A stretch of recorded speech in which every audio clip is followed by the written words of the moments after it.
Bismillahirrahmanirrahim. Assalamualaikum warahmatullahi wabarakatuh. Waalaikumsalam warahmatullahi wabarakatuh. Bismillah, alhamdulillah, wassalatu wassalamu ala rasulillah wa ala alihi wa sahbihi wa man wala, amma ba'd.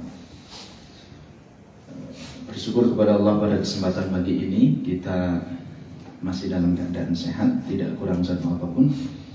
Dan pagi ini kita akan melanjutkan pasal yang baru.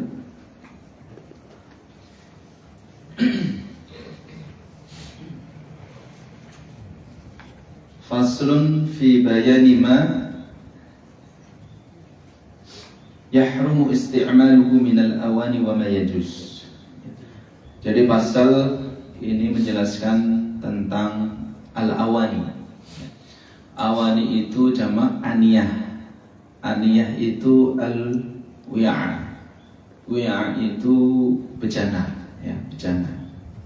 Jadi sebelumnya kita bahas ini secara umum dalam kitab fikih itu pembahasannya itu tertiban, berurutan.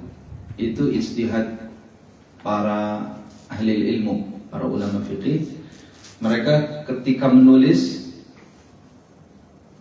akan berurutan. Pembahasan pertama kemarin tentang masalah at-taharah. At-taharah berarti babul miyah. Yang dibahas pertama itu adalah masalah air. Air selesai, lalu kemudian masuk ke sini babul awani atau faslul awani, terkait tentang bejana. Apa korelasinya, gitu kan? Kalau di dalam tafsir Al-Quran Al-Karim, Al-Quran itu biasanya ayat yang satu dengan ayat yang lain itu bukan asal. Artinya Allah mengurutkan ayat itu bukan asal-asalan. Ternyata itu ada rahasianya. Makanya di situ sering disebutkan kalau kita baca kitab tafsir itu ada yang namanya munasabatul ayat. Jadi keterhubungan antara ayat yang satu dengan ayat yang lain. Nah, di sini pun demikian. Babul awani ataupun aniyah, pembahasan tentang masalah bejana itu sebenarnya itu masuknya lebih relevan kepada kitab al-at'imah. Nanti ada pembahasan khusus tentang masalah makanan, al-at'imah wal ashribah, makanan dan minuman. Bab atau kitab tentang masalah makanan dan minuman. Karena itu lebih layak di situ ya. Tapi para ulama hampir semuanya rata-rata mendahulukan pembahasan masalah bejana itu adalah di awal. Apa hubungannya? Apa munasabahnya? Hubungannya itu apa? Jadi demikian. Air itu adalah jauharun sayyal, materi yang mengalir, materi yang cair. Dan itu untuk menjaga keteraturan bentuknya itu, maka itu membutuhkan wadah. Karena itu para ulama mendahulukan pembahasan bejana itu karena erat kaitannya dengan masalah materi air itu. Karena untuk menjaga air ini tidak mungkin dia tanpa adanya media bejana, ya kan? Nah, misalkan ini air, kita mau wudu. Nah, bagaimana kita bisa mengumpulkan air? Contohnya misalkan air hujan. Nah, air hujan itu turun tanpa dikumpulkan, maka susah kita untuk memanfaatkan air yang itu menjadi media wudu kita. Makanya adalah muncul pembahasan namanya al-awani, yaitu bejana. Ya, bejana. Karena bejana ini menjadi media yang dipakai untuk mengumpulkan air, di mana materi air itu sifatnya jauharun sayyalun, cair mengalir. Kalau tanpa wadah maka dia akan pergi kemana-mana. Itu sudah sunnatullah, sudah menjadi hukum alam bahwa air itu akan mencari tempat yang rendah, akan terus mengalir selama tidak ada kesetaraan posisi. Ya. Makanya kita mau misalkan yang di bangunan gitu, ya, tukang-tukang itu untuk mengukur bangunan di posisi yang tidak rata, itu semuanya mengukurnya pakai air. Ya, pakai air itu. Itu adalah cara yang paling sederhana. Karena air di mana-mana itu hukum alamnya rata. Ketika dia berada dalam posisi yang tidak rata, maka dia akan mengalir seperti itu. Nah, di sini di dalam pembahasan fikih itu, Islam itu memiliki karakter sendiri, di mana awani itu adalah masuk dalam bab bab istilahnya al-aslu fil asya al-ibahah. Hukum asal semua perkara itu adalah boleh. Ini usul-usul yang harus kita kita pahami dan kita hafal. Al-aslu fil al-asya al-ibahah. Jadi hukum asal semua perkara itu adalah boleh, kecuali sampai ada dalil yang dia mengalihkan dari kebolehannya menuju kepada sesuatu yang tidak boleh atau haram. Dalilnya apa? Adalah firman Allah Subhanahu wa taala, "Huwallazi khalaqa lakum ma fil ardi jami'an." Dialah yang menciptakan untuk kalian apa saja yang ada di atas muka bumi ini. Artinya yang ada di muka bumi ini hukum asalnya itu boleh. Ya, boleh. Makanan itu hukum asalnya boleh, selama tidak ada yang dilarang. Kangkung boleh, ya. Doyan kan kangkung, doyan. Bayam boleh, ya. Kecubung, dites dulu. Nah, kalau di situ, ada dalil, ya,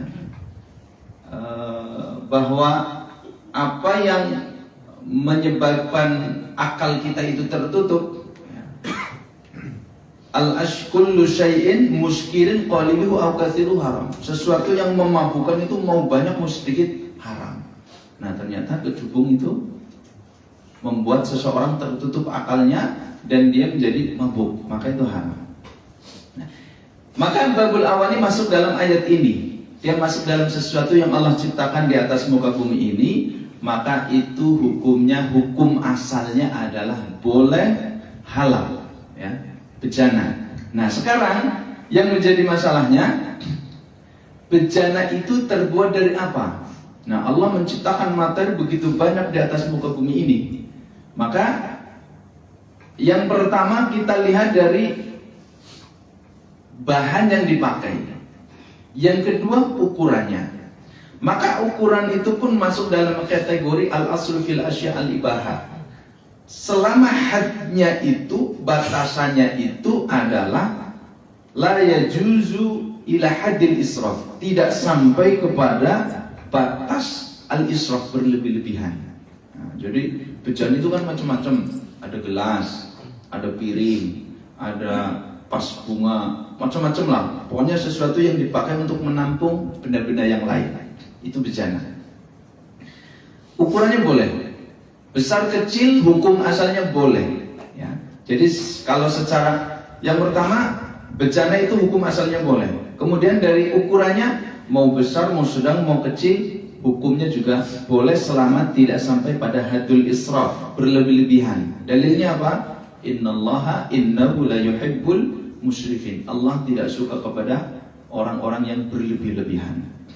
Nah, contoh misalkan yang pernah saya dapati waktu saya kuliah itu, orang Arab itu kalau minum gelasnya kecil-kecil. Mereka ya majlis ya, jalsah gitu ya, ngobrol-ngobrol, kalam gitu ya. Kalau minum itu tehnya amat panas gitu, dan gelasnya kecil sekali gitu. Nah, itu bejana untuk menampung air kecil. Itu boleh. Lalu kemudian ada bejana yang besar. Contohnya apa? Yang saya tahu jadi. Nah, kalau mungkin ada yang tahu jadi, itu bahasa saya. Yang buat bikin jenang, ya, jenang itu. Oh, itu kan gede banget. Itu juga bejana. Artinya besar kecil boleh, disesuaikan dengan kebutuhannya. Disesuaikan dengan kebutuhan. Yang tidak boleh itu yang melewati hadul israf, berlebih-lebihan. Pas jenang pakai piring, pas minum pakai galon. Nah, itu kan nggak pas. Ya, itu yang tidak boleh. Karena melewati batas yang tidak wajar. Dari ukurannya atau al-qadarnya, miqdarnya tadi sudah ditentukan. Lalu kemudian dari materi bahan yang dibuatnya. Nah, dalam Islam ini ada ketentuannya. Wala yajuzu isti'malu awani dhahabi wal fiddah. Semua bejana yang terbuat dari apa saja hukum asalnya boleh, kecuali di sini disebutkan tidak boleh isti'mal, memakai bejana yang terbuat dari emas dan perak. Bejana yang terbuat dari emas dan perak. Mutlaqan. Jadi secara umum memakai bejana yang terbuat dari emas dan perak itu tidak boleh secara umum, mutlak apa saja. La fi aklin wala fi syurbin wala fi ghairi dzalik. Baik itu dipakai untuk minum, baik itu dipakai untuk makan. Untuk minum berarti kita memakai gelas yang terbuat dari emas. Untuk minum terbuat gelas, berarti gelas terbuat dari emas atau perak. Untuk makan berarti piring atau nampan yang terbuat dari emas atau perak. Itu tidak boleh. Wala fi ghairi dzalika. Dan yang selainnya, bejana-bejana yang selainnya. Contohnya misalkan, zaman dahulu belum ada yang namanya sekarang namanya padasan, ya, padasan atau keran, atau misalkan apa lagi? Zaman dulu ketika ingin berwudu adalah seperti memakai baskom, bejana. Ada air ditampung, ya, dituangkan seperti itu. Ya. Zaman dahulu, maka termasuk di dalamnya wala yajuzu isti'malu al-awani min ad-dhahab wal fiddah untuk menampung air wudu. Mau wudu, nah, dia kan orang kaya lah ya, orang kaya, raja atau apa katakanlah, semua apa yang dia inginkan ada. Nah, kemampuan untuk membuat bejana dari emas pun ada. Maka karena dia orang kaya, dipakailah untuk menampung air itu dari emas. Maka dalam Islam ini tidak dibolehkan, tidak diperkenankan, meskipun dia mampu. Hadisnya apa? Hadisnya adalah Ummu Salamah zauju an-Nabi sallallahu alaihi wasallam, anna Rasulullah sallallahu alaihi wasallam qala, riwayat Imam Muslim. Beliau sallallahu alaihi wasallam bersabda, alladzi yashrabu fi aniyatil fiddati innama yujarjiru fi batnihi naru jahannam. Orang yang dia minum dari bejana yang terbuat dari perak atau gelas yang terbuat dari perak, innama sesungguhnya dia itu sedang memasukkan atau sedang menggelorakan di dalam perutnya itu api dari neraka jahanam. Itu hadis yang pertama, riwayat Imam Muslim. Hadis yang kedua, riwayat sahabat Hudzaifah ibn al-Yaman. Suatu ketika, wastasqa Hudzaifah radhiyallahu anhu fasaqahu majusiyyun fi ina'in min fiddah. Nah, jadi ada orang Majusi, orang menyembah matahari. Suatu ketika Hudzaifah itu minta minum. Jadi dia haus. Tapi ketika itu hanya ada orang Majusi. Nah, orang Majusi ini, penyembah matahari ini memberikan satu gelas air kepada Hudzaifah. Tapi bejana itu terbuat dari perak. Ya, gelasnya terbuat dari perak. Faqala, lalu kemudian Hudzaifah mengatakan, inni sami'tu Rasulullah sallallahu alaihi wasallam.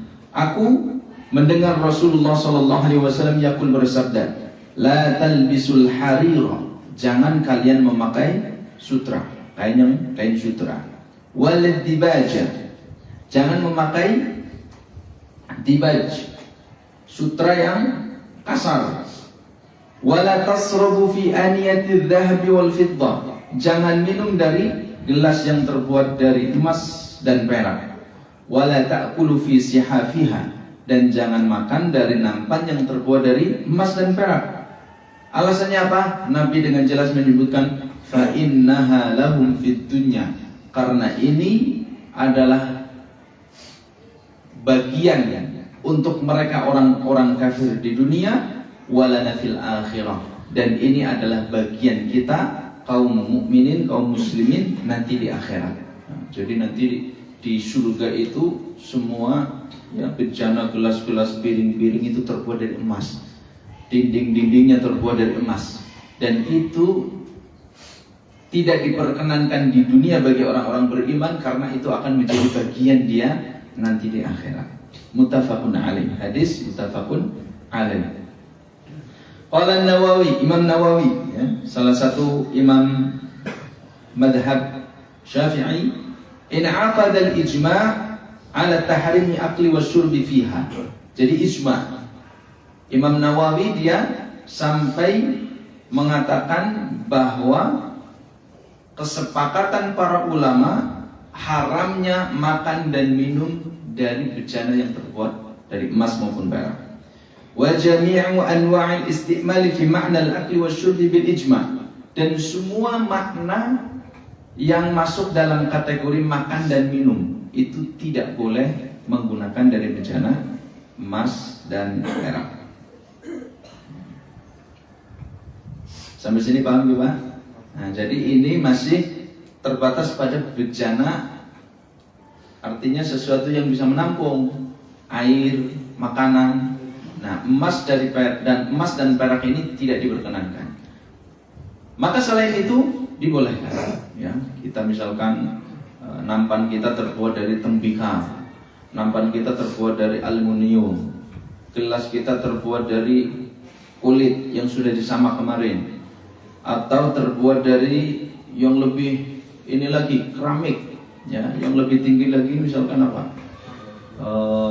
jamrud misalkan ya, atau yang lainnya, itu dibolehkan.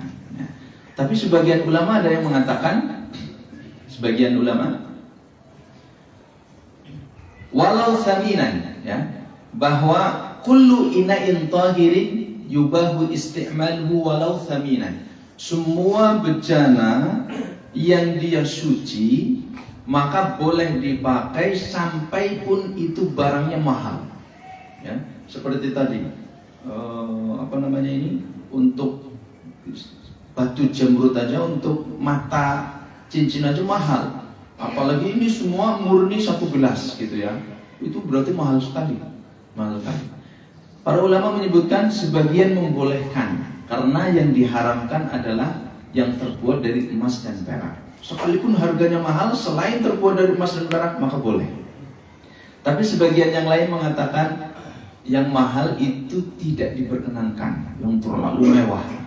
Kenapa? Karena ini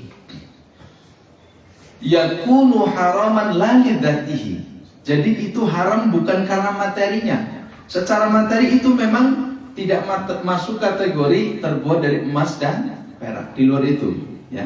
Makanya haram penggunaannya itu bukan lidzatihi, bukan karena materi bejana itu, tapi yakunu li ghairihi, tapi menjadi haram karena faktor yang lain.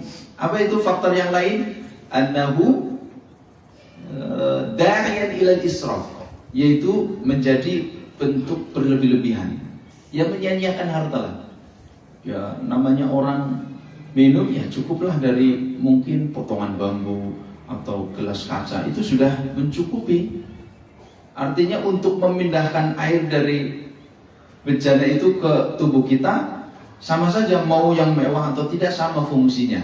Nah, tapi ketika ini terbuat dari bahan yang sangat mewah, nah itu masuk dalam had al-israf ataupun menyia-nyiakan harta. Itu sebagian ulama mengatakan tidak diperkenankan kalau terlalu mahal. Kalau terlalu mahal. Kenapa?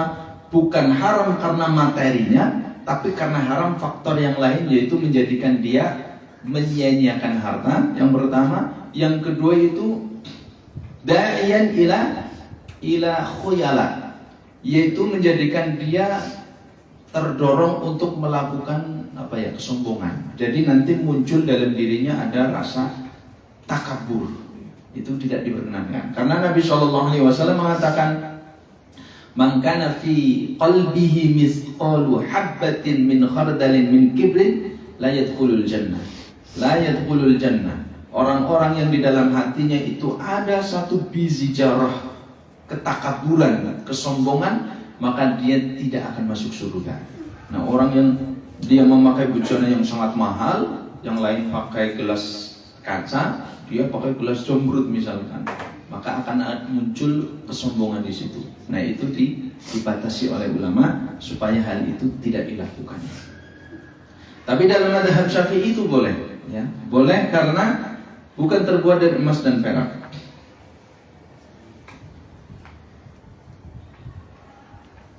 Selanjutnya, wa yahrumu aidan al-ina'ul mutalli bihima li'umumin nahyi. Nah, tadi kan murni. Ini materi atau bahan untuk membuat gelas dan piringnya itu emas murni atau perak murni, maka itu haram, tidak dibolehkan, ya, karena itu bagian bagi orang-orang kafir dan itu bagian kita orang-orang beriman nanti di akhirat. Nah, sekarang bagaimana? Ada gelas, ada kemudian piring, itu bahannya bukan dari emas, dari perak, tapi dilapisi emas dan perak. Itu yang pertama, dilapisi. Katakanlah kita piring kan jarang ya yang namanya piring itu polos putih. Biasanya ada gambarnya, gambar bunga atau apa. Nah, ini hiasannya memakai emas, ya, memakai emas.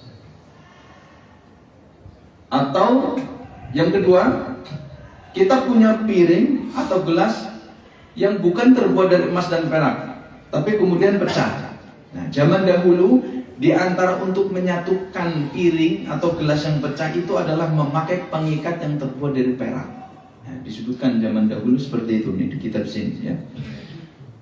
Nah, untuk mengikat gelas yang pecah, piring yang pecah itu memakai tali yang terbuat dari perak. Apakah itu boleh? Di sini masuk dalam kategori wa yahrumu aidan al-ina'ul matlihi bihima. Nah, jadi bejana, gelas ataupun piring atau yang lainnya, sekalipun itu bahan dasarnya bukan dari emas, tapi ketika ada hiasan terbuat dari emas atau pengikatnya ketika dia pecah ditambal atau bocor ditambal dari perak atau emas, maka itu yahrum, haram. Tetap tidak boleh karena ini masuk dalam keumuman larangan hadis di atas, ya. Larangan hadis di atas. Nah, di dalam mazhab Syafi'i itu ada 4 kategori, ya. Yang di sini disebutkan.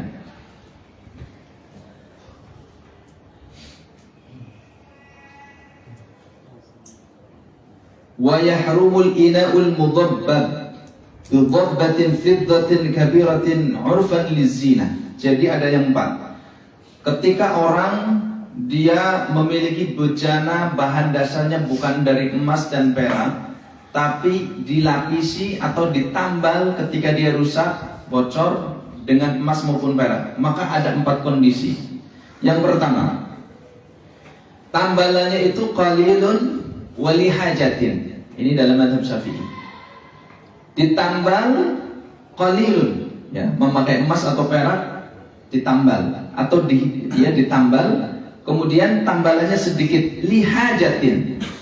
Karena ada kebutuhannya apa? Bejananya bocor, tapi untuk nambalnya pakai perak atau pakai emas. Maka ini hukumnya ghairu makruh, tidak makruh, ya.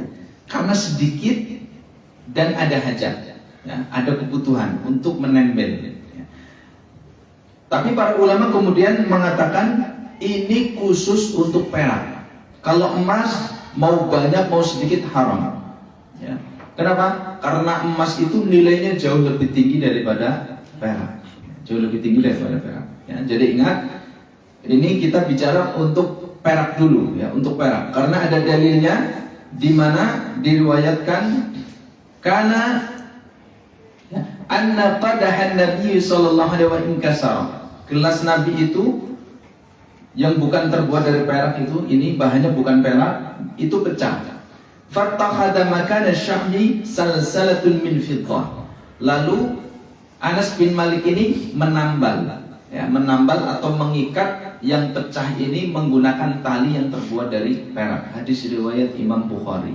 Nah, ini menunjukkan bahwa Nabi atau sahabat Anas bin Malik menambal gelas Nabi itu dari perak. Artinya ini boleh, tapi ulama memberikan catatan, yaitu tambalannya kecil wali hajatin, tapi karena ada kebutuhan. Jadi kalau dibutuhkan dan ada kebutuhan dan itu jumlahnya sedikit, maka itu boleh.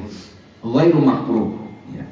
Yang kedua, qalilun lizina. Nah, ini peraknya itu sedikit, tapi fungsinya itu bukan karena hajat menambal, tapi betul-betul karena dipakai untuk menghiasi gelasnya atau piringnya. Jadi hiasannya itu pakai perak. Meskipun sedikit, para ulama Syafi'iyah mengatakan ini makruh, ya. Makruh tapi tidak sampai haddul haram. Makruh saja. Makruh artinya dibenci. Perbuatan itu dibenci tapi tidak sampai kepada tingkat keharaman. Dalilnya apa? Adalah riwayat Imam Abu Dawud. Kana na'lu sayfi Rasulillah sallallahu alaihi wasallam min fiddah. Jadi Nabi punya pedang. Nah, pedang itu ada rangkanya. Rangkanya itu di bawahnya itu pakai pengikat perak. Wa qabi'atu sayfihi fiddah. Lalu kemudian pegangannya itu ada lapisan dari perak. Ya, hiasannya itu dari perak. Wa ma baina dzalika hilqatul fiddah. Itu juga sama. Pegangannya ada hiasan lain yang terbuat dari perak. Ini kata Anas bin Malik. Nah, ini menunjukkan yang dilakukan oleh Nabi Shallallahu Alaihi Wasallam. Ini untuk hiasan. Artinya apa? Pedang itu tanpa memakai hiasan ini pun dia sudah cukup fungsinya untuk pegangan. Tapi supaya menjadi lebih bagus, ada hiasannya perak. Karena itu lebih mungkin mengkilap dan lebih awet. Mengkilapnya ya, tidak berkarat kalau perak itu. Nah, ini terjadi dalam pedang Nabi Shallallahu Alaihi Wasallam. Lalu kemudian para ulama memberikan catatan, kalau sedikit tapi hanya untuk hiasan itu makruh. Ya. Makruh. Kenapa tidak sampai haram? Karena pedang Nabi memakai hiasan dari perak, tapi sedikit, bukan semuanya. Maka itu tidak haram tapi makruh, dibenci saja kalau perbuatan itu dilakukan. Ya. Lalu yang ketiga, kalau tambalannya itu banyak lihajatin, ya. Kalau tambalannya itu banyak bila hajatin, tanpa ada kebutuhan. Jadi misalkan hiasannya dari gelas itu banyak, perak, hiasan bunganya dari perak, kemudian pegangannya dari perak dan seterusnya. Kalau banyak, fahuwa haram, maka ini haram, masuk kategori yang tadi. Ya. Alladzi yashrabu fi aniyatil fiddati innama yujajjiru fi batnihi naru jahannam. Jadi masuk kategori ini. Ada juga beberapa athar. Athar itu perkataan sahabat Nabi Shallallahu Alaihi Wasallam. Qala Ibnu Umar dia mengatakan la yatawadda wa la yashrab min qadahin fihi khilqatun min fiddah. Ya. Riwayat Imam Al-Baihaqi. Janganlah kalian berwudu dan jangan minum dari bejana atau gelas yang ada ikatan atau hiasan melingkar terbuat dari perak. Artinya ini banyak, maka ini tidak diperkenankan. Bila hajatin, ya, karena hiasan. Kalau hajat itu kan untuk menempel supaya tidak bocor dan seterusnya. Nah, ini maka tidak diperkenankan. Nah, yang terakhir itu kalau zahab tadi, ini kan sudah perak sudah. Yang keempat itu adalah mau banyak mau sedikit tambalannya memakai zahab, maka itu tidak boleh. Ya, jadi emas karena nilainya lebih mahal, lebih mulia, mau sedikit mau banyak tidak dibolehkan untuk menambal, apalagi untuk hiasan-hiasan bejana. Kama yahrumu ittikhadhuhuma min ghairi isti'mal ka'an yuttakhadha lizzina fil bait li'anna ma harama isti'maluhu haramu ittikhadhuhu kal alatil malahi wa tahrimu isti'maluhuma wa ittikhadhuhuma yashmalu adh-dhakar wal untha. Innama yubahu lin-nisa'i at-tahalli li hajatihinna ila tazzin wa liz-zawj. Ya. Lalu kemudian Bapak Ibu yang dimuliakan Allah, ada istilah haram isti'maluhu, haram ittikhadhuhu. Apa bedanya ini? Para ulama mengatakan bahwa ini ada bejana. Isti'mal wal ittikhad berbeda istilahnya. Nah, di judul tadi disebutkan yahrumu isti'maluhu. Ada emas, ada perak. Ini bejana. Maka isti'maluhu diharamkan. Apa isti'mal? Yaitu memakainya untuk misalkan minum atau untuk dipakai untuk baju misalkan, ya, itu tidak diperkenankan. Ya, itu namanya istimal, memanfaatkan. Ada gelas satu, kemudian kita pakai gelas ini untuk menampung air minum, kita minum. Itu namanya istimal. Ada piring, kemudian piring itu kita taruh di situ nasi lauk pauk, kemudian kita makan dari piring itu. Itu namanya istimal, memanfaatkan. Ada sendok, kemudian kita pakai untuk makan. Itu namanya istimal. Jadi istimal itu sekedarnya sesuai dengan kebutuhan kita, karena kita memanfaatkan. Tapi kalau ittihad, mengambil, itu melebihi batas yang kita pakai. Nah, contohnya, kita kalau makan minum satu gelas satu piring cukup nggak Pak? Cukup. Tapi di rumah berapa piring Pak? Banyak kan? Apa kalau makan piring enggak kan?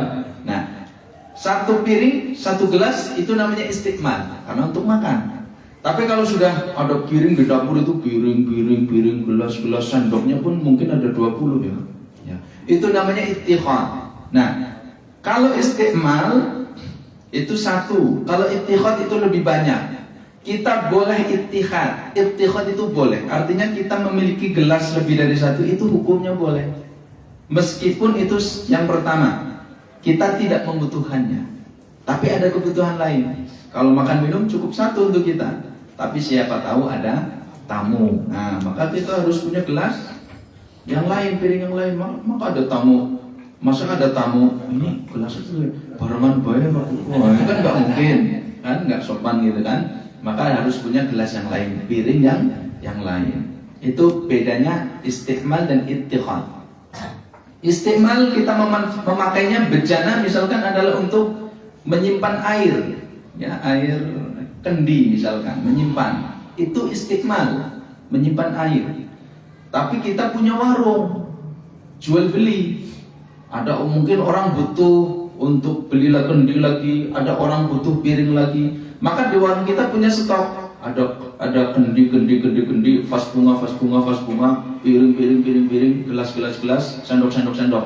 Itu namanya ittihad. Kita nyetok di warung kita, di toko kita, namanya ittihad. Itu boleh ittihad. Ya, lebih dari satu karena untuk diperjualbelikan. Nah, di sini ada istilah tahrim isti'maluhuma wattikhadhuhuma yashmalul dzakar wal unsa. Nah, kalau emas dan perak itu, ya di sini tidak diperkenankan untuk dipakai minum air atau ittikhadhuhuma, atau juga kita untuk lizina, ya, jadi kita punya bejana vas bunga dari emas. Nah, gitu. Ini sebagian ulama mengatakan tidak diperkenankan. Ya. Karena ini tarof, termasuk bentuk berlebih-lebihan. Ini menyangkut laki-laki maupun perempuan. Laki-laki dan perempuan tidak boleh memakai bejana yang terbuat dari emas dan perak. Lalu bagaimana dengan kalung? Bagaimana dengan jam? Bagaimana dengan misalkan anting untuk perempuan? Nah, khususnya selain bejana untuk perempuan itu, kalau untuk perhiasan itu dibolehkan di dalam Islam. Tapi kalau laki-laki haramun memakai emas dan perak. Jamnya ada lapisan emas dan perak, tidak boleh. Cincin tidak boleh, ya. Apalagi memakai anting. Nah, karena memakai anting pun tidak boleh, mau dari emas ataupun bukan. Ya. Nah, kalau perempuan boleh. Kenapa? Karena perempuan itu butuh kepada tajmil, yaitu hiasan untuk suaminya. Apa dasar hukumnya? Yaitu sabda Rasulullah SAW menceritakan tentang ciri-ciri seorang istri yang solehah. Apa itu ciri diantaranya istri yang solehah? Idza nadharta ilaiha sarrathu. Kalau engkau wahai suami melihat kepada istrimu, maka dia akan menarik pemandanganmu. Ya, jadi istri harus memakai gelang, anting, itu bagus karena untuk menarik suaminya. Jadi jangan di rumah pakainya gelang tali, ketika keluar rumah pakai gelang emas. Kebalik gitu ya. Kalau di rumah memakai Misalkan nggak memakai apa-apa, keluar mau kondangan semuanya dipakai, gelang, jam, anting, oli-oli semuanya dipakai. Itu kebalik, ya. Padahal itu dipakai untuk suaminya. Sedikit lagi, wa yajuzu istimalu inawarihima. Boleh memakai bejana yang terbuat selain dari emas dan perak. Ya, jadi kalau terbuat selain dari emas dan perak seperti yang dijelaskan di awal itu boleh.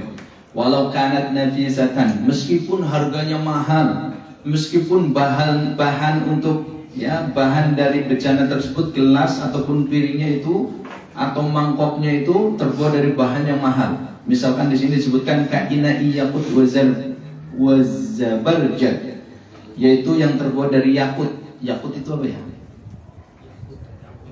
Mutiara, ya.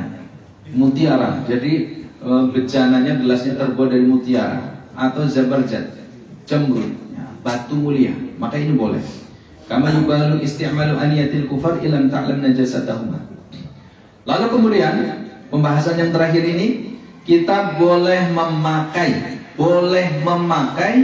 bejana orang-orang kafir kalau kita tahu itu nggak najis. Ya. Kenapa? Dalilnya karena Nabi SAW minum dan para sahabatnya minum dari gelas perempuan orang musyrik. Ya, perempuan kafir, dia punya gelas, Nabi minum dari gelas dan bejananya. Para sahabat pun demikian. Catatannya apa? Kalau kita tahu gelas itu tidak najis. Ya. Ini bukan dari bahannya. Bahannya tadi udah sepakat, emas dan perak tidak boleh. Kalau bahan selain dari emas dan perak, tapi ini yang punya orang kafir. Katakanlah kita punya kawan, punya tetangga, kita main ke rumahnya, di situ dia orang kafir. Maka kita boleh minum dari gelasnya, boleh makan dari piringnya, kalau kita tahu dia gelas piringnya itu nggak najis, ya, nggak najis. Adapun hadis Abu Sa'labah bahwa Nabi SAW bersabda, "Amma ma dzakarta annakum bi ardi qaumin min ahli alkitab ta'kuluna fi aniyatihim fa in wajadtum ghayra aniyatin fala ta'kulu fiha wa in lam tajid faghsiluha thumma kulu fiha." Muttafaqun alaih. Adapun hadis Nabi yang mengatakan bahwa kalian menyebutkan annakum, suatu ketika kalian berada di wilayah daerah orang-orang ahli kitab, Yahudi atau Nasrani, Kristen ataupun Yahudi, ya. Suatu daerah semuanya ahli kitab. Lalu kalian di situ makan dari bejana mereka, minum dari gelas mereka. Kata Nabi SAW, ya, setelah tahu para sahabat makan dan minum dari gelas piring orang-orang ahli kitab, orang-orang kafir, Nabi mengatakan, kalau kalian mendapati ada gelas, ada piring yang lain, maka jangan makan dari gelas dan piring mereka, orang-orang kafir. Kalau kalian tidak mendapatinya, adanya hanya gelas milik mereka, maka cuci dulu, faghsiluha, cuci dulu, baru kalian makan dari gelas dan piring mereka. Nah, ini ada penjelasannya. Maksudnya apa? Fahuwa mahmulun ala unasin arafu bimubasharatin najasah. Itu kalau kita tahu bahwa gelas dan piring orang-orang kafir itu dipakai memang untuk hal-hal yang najis.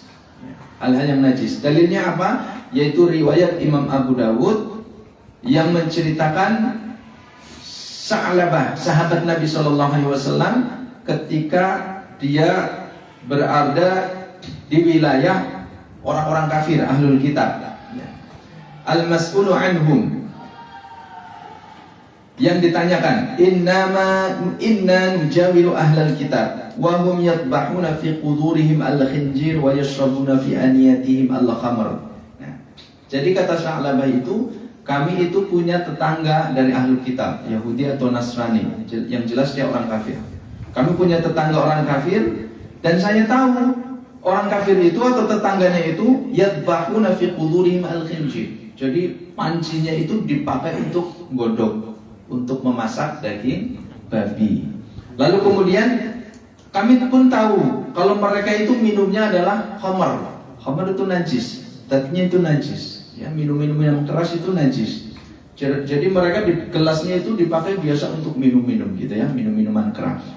Maka di sini kalau kita tahu bahwa bejana di rumahnya itu dipakai sering untuk memasak babi, anjing, misalkan daging anjing, dan gelas-gelasnya dipakai untuk hal minum-minuman keras, maka kita nggak boleh minum dari bejana mereka. Cuci dulu, ya, cuci dulu, karena isinya itu kan najis, maka bendanya ikut menjadi terbawa najis. Maka kalau kita ingin pakai, cuci dulu, ya, cuci dulu. Dan ini pernah saya mendapat cerita sendiri. Ada seorang perempuan, dia bekerja, majikannya orang Kristen, ya, orang kafir, orang Kristen. Dia tahu pembantunya seorang muslimah, seorang perempuan beragama Islam. Maka majikannya ini, ya, karena ada toleransi di situ, dia paham. Maka ketika masak daging-daging babi itu dipisahkan, ya, dipisahkan. Jadi kalau untuk makan dia sendiri daging babi, dia masak sendiri, nggak nyuruh majikannya, nggak nyuruh pembantunya itu untuk masak daging babi. Dia tahu. Tapi terkadang ada orang-orang kafir yang tidak peduli dia muslim atau kafir, nggak masalah, ya. Yang penting suruh masak.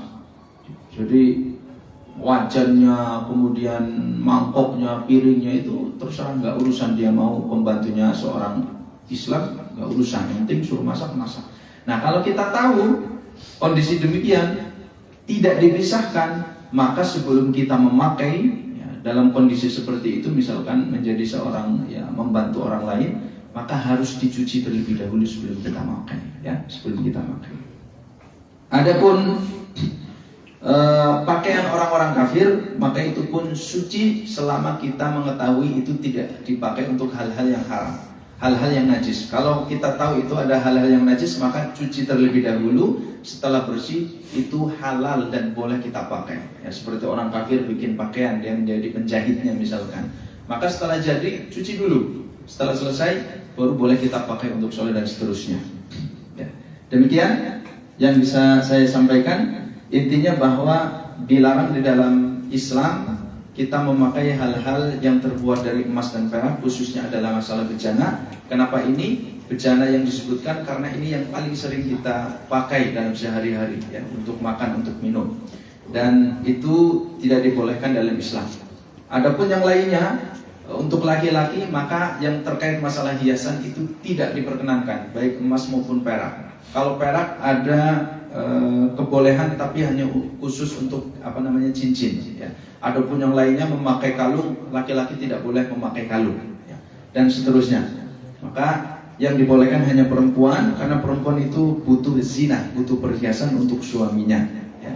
Jadi jangan sampai terjadi, ya, karena terbaru saya melihat ada mahasiswa diusir dosennya karena dia memilih status netral, ya, no binary, memilih status netral. Saya nggak laki-laki, saya nggak perempuan. KTP-nya laki-laki.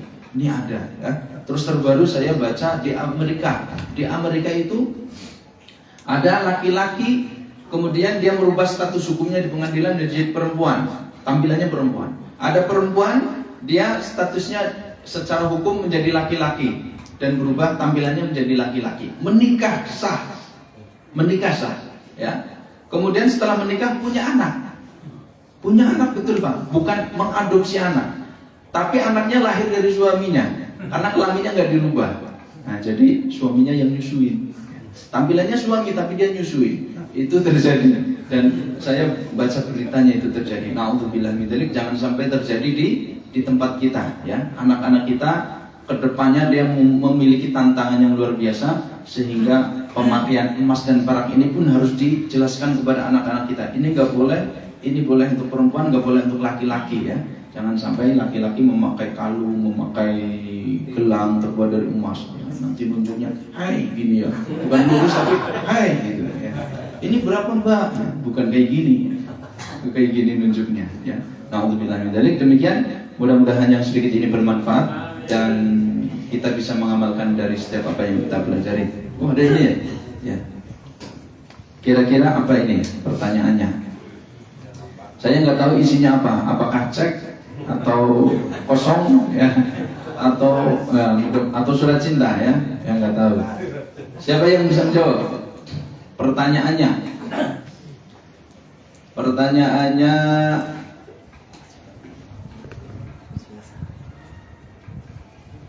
yang baru dijelaskan tadi. Sebutkan sebutkan dalil. Kalau dalil susah ya. Apa Pak? Masya Allah. Ya kita terima ya. Orang kuat lah, sepuh ya. Memorinya toko banget ya. Memorinya ya. Berarti ini spek-spek zaman dulu ya, spek jadul. Pertanyaannya, boleh nggak kita minum dan makan dari emas? Monggo Pak. Yang pertama dulu. Pak Sinten? Pak? Mistam. Nggih. Nggak boleh nggih Pak? Nggak boleh. Kenapa nggak boleh Pak? Terbuat dari emas. Karena terbuat dari emas dan perak. Kenapa nggak boleh kalau yang terbuat dari emas dan perak? Kalau perhiasannya melebihi, karena emas itu lebih mahal dari perak. Ya, tidak boleh intinya ya. Tidak boleh kita memakai bejana terbuat dari emas dan perak karena dilarang oleh Nabi SAW. Monggo, okay? Ya. Mudah-mudahan cek ya. Ya. Yang lain ngangkat jari dulu, silakan. Monggo Pak.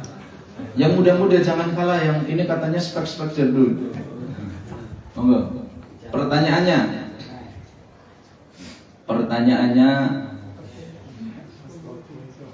bolehkah kita ya, yang kaum laki-laki memakai jam,